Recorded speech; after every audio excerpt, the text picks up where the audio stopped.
Bon, bah, bonjour. J'aimerais remercier les musiciens qui sont passés juste avant moi d'avoir fait ma première partie. Merci beaucoup à eux. Je suis vraiment content. Hein? Non, mais c'était bien. Maintenant, place à l'humour en même temps, d'accord? J'ai juste besoin de savoir avant de commencer si vous êtes chaud, si vous avez envie de vous marrer. Est-ce que vous êtes chaud? Ouais, faites du bruit encore. Est-ce que vous êtes chaud? Ouais. En fait, j'adore poser cette question juste avant de commencer. Je trouve que ça fait humoriste.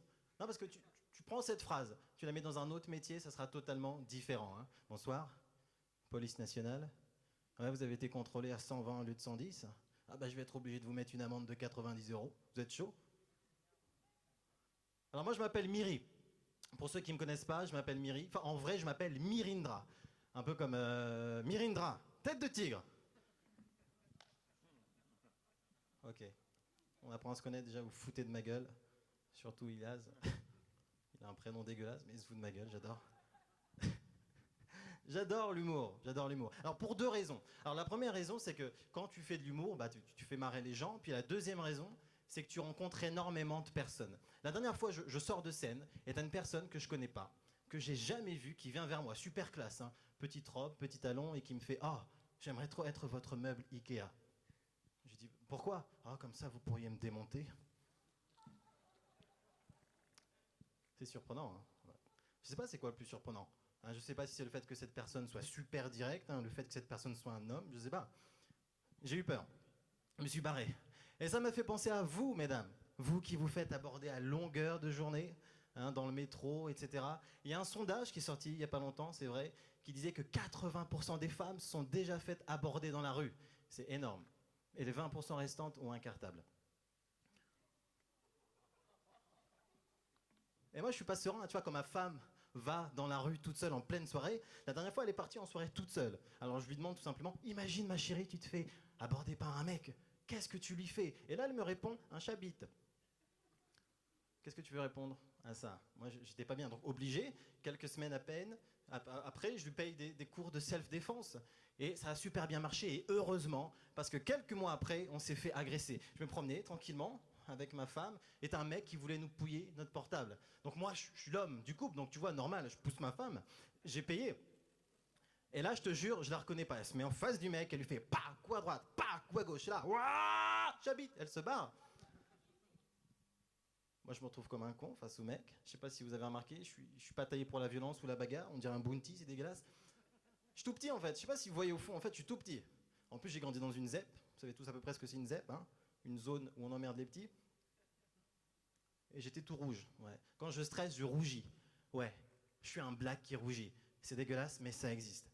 Et j'étais tellement stressé que j'avais du rouge, du noir, du bleu, du vert, du gris, de taupe. Enfin, en gros, tu mettais un balai dans le fion, je ressemblais à un drapeau gay.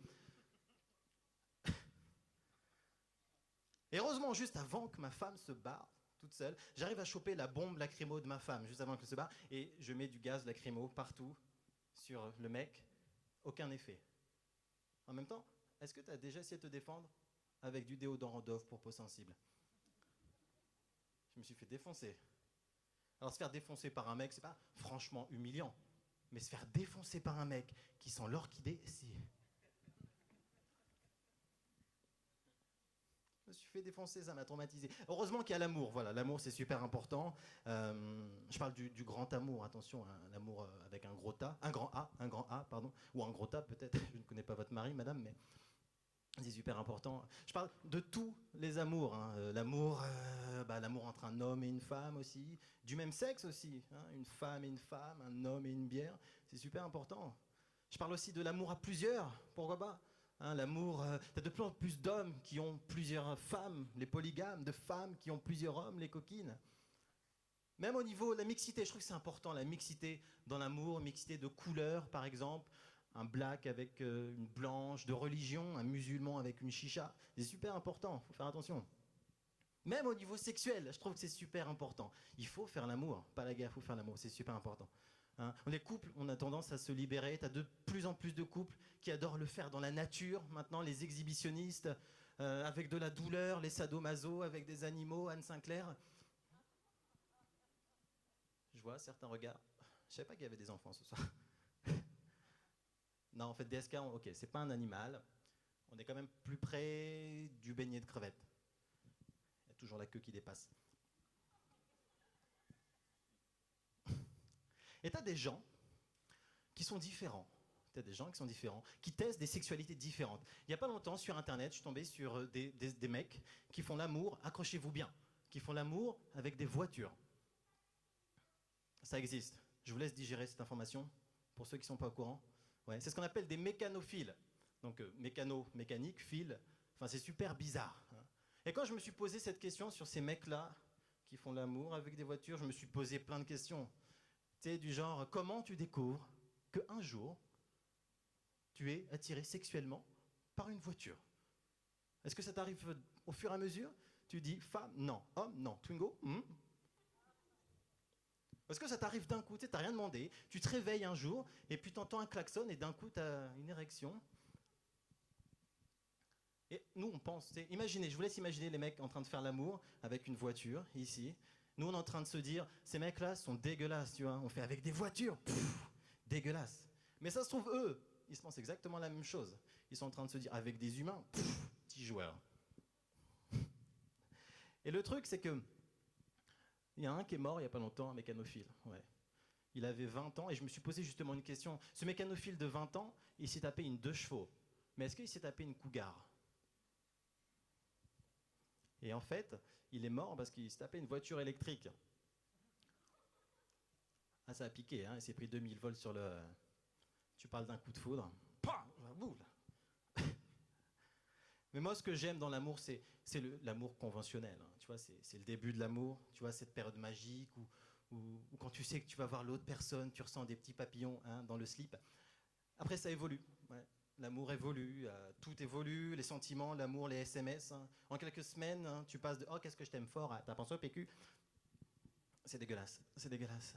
Mais pour moi, la plus grande évolution, c'est quand de 2, tu passes à 3. L'arrivée d'un bébé, bien entendu. Et je tiens à féliciter l'un de mes potes qui est dans le public, il n'y a pas longtemps, lui aussi, de 2, il est passé à 3, l'arrivée de sa belle-mère. Puis de 3, il est passé à 1. Enfin, il s'est cassé, qu'on a un ras-le-bol, il en avait marre.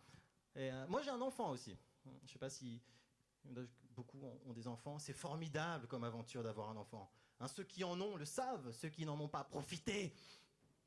C'est formidable comme aventure. Mais ça a été difficile pour ma femme, en fait. Elle a pris énormément de poids. C'était difficile.